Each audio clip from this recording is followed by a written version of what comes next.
எழுதி வச்சுக்க தம்பி. காங்கிரஸ் கட்சியை யார் மதித்து தன்னோடு வைத்துக் கொள்கிறார்களோ அவர்களுக்கு ஆட்சி.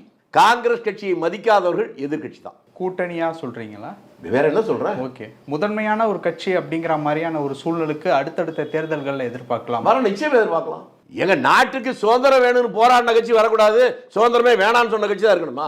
உங்களை மாதிரி இளைஞர்கள் சிந்திக்க வேண்டிய கட்டம் அது. அந்த சூழ்நிலை எப்ப சார் எதிர்பார்க்கலாம்? எப்ப வேணாலும் உங்களை மாதிரி ஆட்கள் திருந்தி நல்ல சிந்தனை வந்தா எதிர்பார்க்கலாம். அது ஏன் குறிப்பிட்டு எங்களை மாதிரியான அதான் இளைஞர்கள் தான் மாறணும்.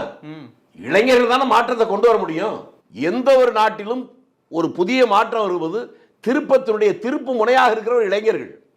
அதனால தான் திரும்பி திரும்பி நான் சொல்றேன், எங்க காலம்லாம் முடிஞ்சு போச்சு, நாங்கள் என்ன பண்ண போறோம்?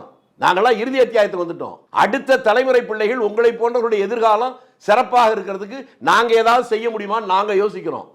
உங்க எதிர்காலத்துக்காக நாங்களே யோசிக்கிற போது உங்க எதிர்காலத்தை பத்தி நீங்க யோசிக்கணும்ல, அதை சொல்றோம். முடிஞ்சா யோசிங்க. இப்ப இருக்கக்கூடிய ஒரு சுச்சுவேஷனுக்கு இப்ப இளைஞர்கள்னு சொன்னீங்கல்ல, காங்கிரஸை நோக்கி இளைஞர்கள் வர்றது அப்படிங்கிறது குறைஞ்சிருக்கா தமிழ்நாடு வகையில பார்க்கும்போது?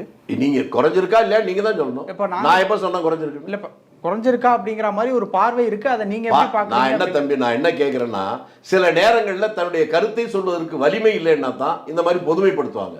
எதை நேரடியா கேளுங்க, உங்க கருத்தை கேளுங்க, இல்லைன்னா இன்னார் சொன்னாலும் கேளுங்க அப்படிங்கிற ஒரு பார்வை இருக்கு. எது குறைஞ்சிருக்கு அப்படிங்கிற ஒரு பார்வை எல்லாம் விடுங்க, உங்க கண்ணாடி போட்டு பாருங்க. ஓகே, உங்க பார்வையே தப்பு. நான் என்ன கேட்கிறேன்னா, முதல்ல கேட்ட கேள்வி புரியுதா?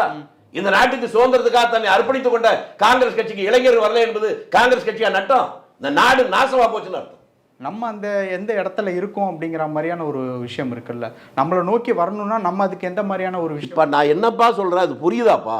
நாட்டுக்கே சுதந்திரம் வேணான்னு சொன்ன பின்னால இளைஞர் போனா நாடு உருப்படுமான்னு கேட்கிறேன். சுதந்திரத்துக்காக போராடின கட்சி வேணாம் அப்படின்னா எங்களுக்கு காங்கிரஸ் கட்சிக்கு நட்டம் இல்லை. எதிர்காலம் என்ன ஆகுன்னு யோசிச்சு பார்த்துங்க.